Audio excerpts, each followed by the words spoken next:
Let's begin our look at locus, however you say that word. But what is a locus? Locus, whatever. Okay. It's merely that, a collection of all points whose location is determined by some stated law. In fact, everything we've been doing is a locus of some type. Y equals x squared, y equals 1 on x. They've all got a stated law, there's a relationship. I guess the difference, when we think of locus questions, we think more of a geometrical description rather than algebraic description. So all right, find the locus of the point, which is always 4 units away from the origin. What would it be? Now, if you can't imagine what it is, let's create it. That would be one possibility right there at 4. That'll be another possibility where y is 4. That'll be another possibility, negative 4. That'll be another possibility. That'll be another possibility. That'll be another possibility. That'll be another possibility. That's another possibility. That would be another possibility. That is indeed another possibility. That's a possibility. That is also a possibility. After a while, you start to get a feel for what the shape is. It's a circle. There we go. But of course, if we don't recognise it straight away, what we can do is just randomly place a point, give it the coordinates x and y, and we say, well, we're trying to get a relationship between x and y. What do we know? And in this case, we know it's always 4 units from the origin. So we can go back to algebra, using our formulas from coordinate geometry, and say, okay, well, I've got a distance formula. I know the distance from this random point x, y to the point 0, 0 is going to turn out to be 4. There's my equation. Of course, we don't leave it like that. Let's tidy it up. Square both sides. X minus 0 is, of course, x. Y minus 0 is x squared plus y squared, 16. It's our circle, of course. Okay? So if ever you're in doubt, visualising it is fantastic. If you can visualise it, it's going to be quicker. But if you can't, you can always go back to coordinate geometry. Point moves so that it's always 5 units away from the y-axis. What am I talking about?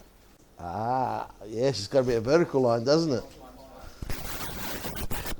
Right, so again, if we're unsure, there's its coordinates, x, y. Its distance from the y-axis is 5. Now, when we talk about distance from a point to a line, we're always talking about perpendicular distance. So that turns out to be horizontal in this case. That means the coordinates of the y-axis, well, the x value is going to be 0, the y value would be the same y value, so y. Square root of x minus 0 squared plus y minus y squared is 5. We get x squared is 25. So yes, we get 2 possibilities. X equals plus or minus 5, because we never actually specified whether it was 5 units on the right or 5 units on the left. So it could be either. 2 possibilities there. Point moves so it's always 3 units away from the line y equals x plus 1. This one's a little bit trickier. Immediate reaction when you see that question, you think it'll be y equals what? That's your immediate reaction. And it's a logical reaction. It's just incorrect. Because, remember, there's y equals x plus 1. Random point. But it's the perpendicular distance that's always 3. If we had y equals x plus 4, they would be shifting it up 3. So it's not perpendicular. So it's not as straightforward as just adding 3. So all right, perpendicular distance from this point to the line y equals x plus 1. Let's use that formula. So x minus y plus 1, absolute value of, over the square root of 1 squared plus minus 1 squared is 3. Okay, so absolute value, so 2 possibilities, because again, I didn't say whether I was on the left-hand side of the line or the right-hand side. So I could either have x minus y plus 1 is 3 root 2, or the negative of x minus y plus 1 is 3 root 2. So there's my 2 possibilities in general form. So in fact, we haven't shifted it up 3, we actually ended up shifting it up or down, depending on the line, 3 root 2.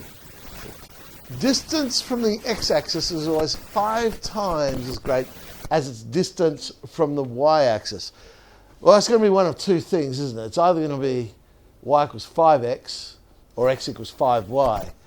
Which way round is it going to go? Oh, of course, we could have negatives as well. But so there's random point. Distance from the x-axis. So if I drop a line to the x-axis, I'll have coordinates x0. Distance to the y-axis, so 0y. But one of those distances is 5 times the other. So the distance from the x-axis. So if I call the distance from the y-axis d, then the distance from the x-axis would be 5 times that, 5d. You've got to be careful when we set this up. So we're saying the distance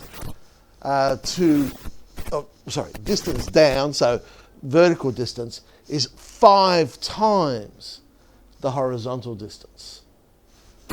All right, let's tidy it up. Square both sides, we get y squared is 25x squared, and so it is indeed the y equals 5x possibility, not the x equals 5y. Very easy to get that wrong by putting the 5 on the wrong one.